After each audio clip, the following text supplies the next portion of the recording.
Hi everyone, welcome to Clone Compounding, where our mission is to learn from others in order to achieve financial independence.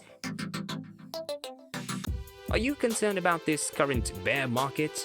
If you're finding it difficult these days, you definitely want to watch this video as we'll be covering one of the best books on stock market, Mastering the Market Cycle from billionaire, legendary investor and author Howard Marks. For those of you who don't know Howard Marks, he's an American investor with over 50 years of investing experience. He's famous for his The Memo with Howard Marks, where he shares his outlook on the market with his clients.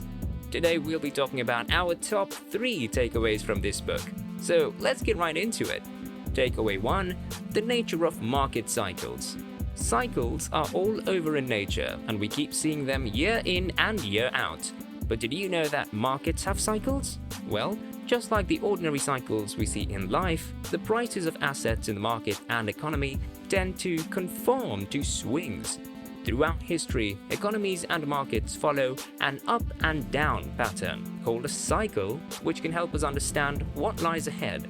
And that could tell you why investing has never been lucrative to every investor. Unlike the cycles in nature, market cycles cannot be predicted with certainty. They're controlled by human emotions of fear and greed.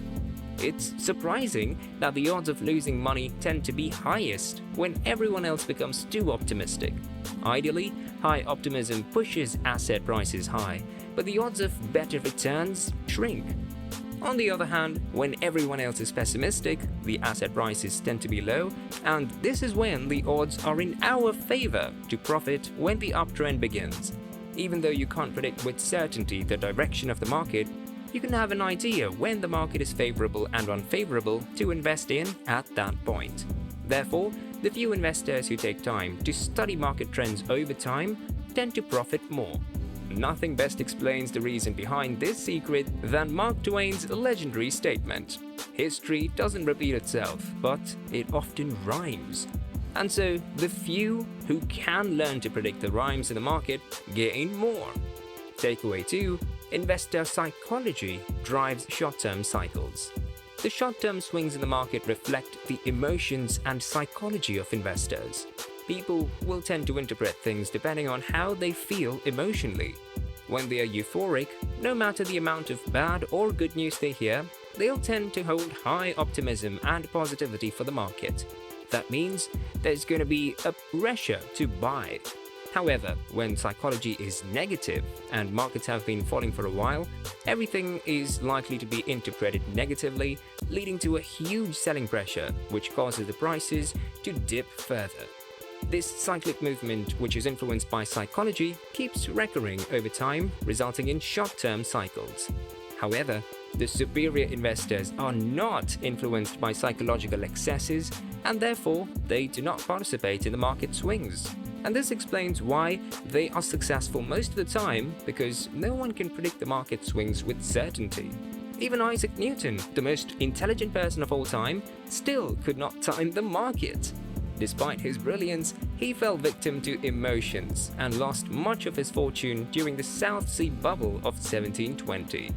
Takeaway 3. Attitudes towards risk. If you're a seasoned investor, you'll agree that your attitude towards risk has failed you most of the time. And you're not alone. Take the case of John, who entered the market in 2007 intending to convert his investment portfolio into a cash cow and escape his 9-to-5 job.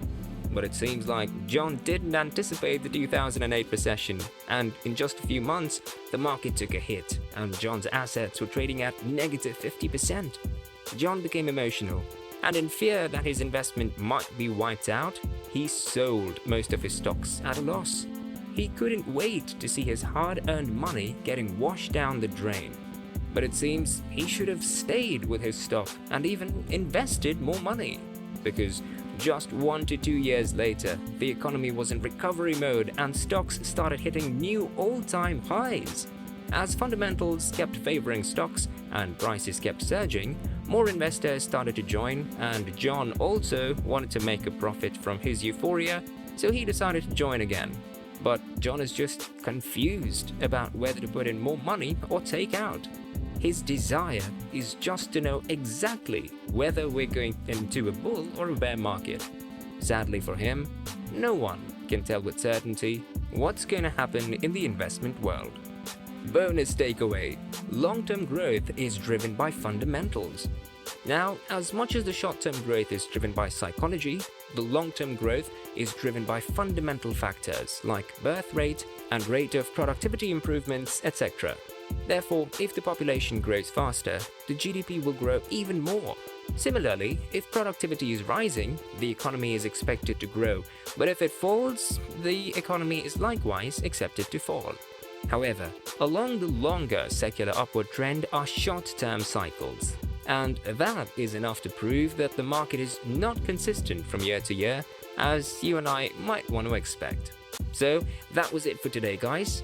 Thanks for watching, and make sure to smash that like button and subscribe for more such videos.